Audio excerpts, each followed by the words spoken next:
চাঁদাবাজ যত শক্তিশালী হোক না কেন, চাঁদাবাজ কোনো একটাই তোমার থেকে বড় শক্তিশালী নাই।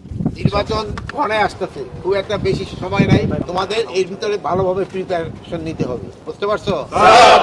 আর চাঁদাবাজ সংখ্যা কিন্তু বেড়ে যাচ্ছে, এই চাঁদাবাজদের এগেইনস্টে ভালোভাবে তোমাদের অ্যাকশন নিতে হবে। কোন রকমের কারো কোনো রিকোয়েস্টে কোনো চাঁদাবাজিরে ছাড় দিবা না। চাঁদাবাজ যত শক্তিশালী হোক না কেন, কোনো অবস্থায় তোমার থেকে চাঁদাবাজ কোনো একটাই তোমার থেকে বড় শক্তিশালী নেই, এটা মনে করবা সবসময়। ফটাফট ধরে ফেলে বড় লোকই হোক না কেন, যত বড় তুমি হোক না। আর এলো মাদকের ক্ষেত্রে একেবারে জিরো টলারেন্স। তোমরা কিছুদিন যাওয়া দেখছি মাদকের ক্ষেত্রে তোমাদের যে কার্যকলাপ খুবই ভালো, খুবই ভালো।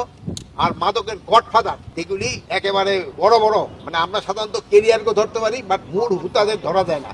মূল হুতাগুলি কিন্তু ওই হোটেল ইন্টারকন, সেনারগা, সাহাবা এইসব জায়গাতে থাকে, এগুলিরও ধরতে হবে। এগুলি এই মাদকের টাকা দিয়ে কিন্তু বড় বড় বিল্ডিং করে ফেলেতেছে, এগুলির কোনো অবস্থায় ছাড় দিবা না। তোমরা ভালো কাজ করে দিতেছো, এটা বজায় রাখবা। এখন যে কোনো ব্র্যান্ডের পুরাতন এসি বদলে নতুন ওয়ালটন এসিতে উপভোগ করুন 25% ছাড় এবং জনগণের সেবা করে দিবা। জনগণের টাকাই কিন্তু তোমাকে বেতন আসে, আর জনগণের সেবা করাটাই কিন্তু তোমার দায়িত্ব। জনগণ যে সময় তোমাদের ভালো বলবে, ওইটি হলো তোমাদের ভালো। আর অন্য কে বড় লোকে কে কি করলো এটা না, জনগণ কি চায় এটা দেখবে।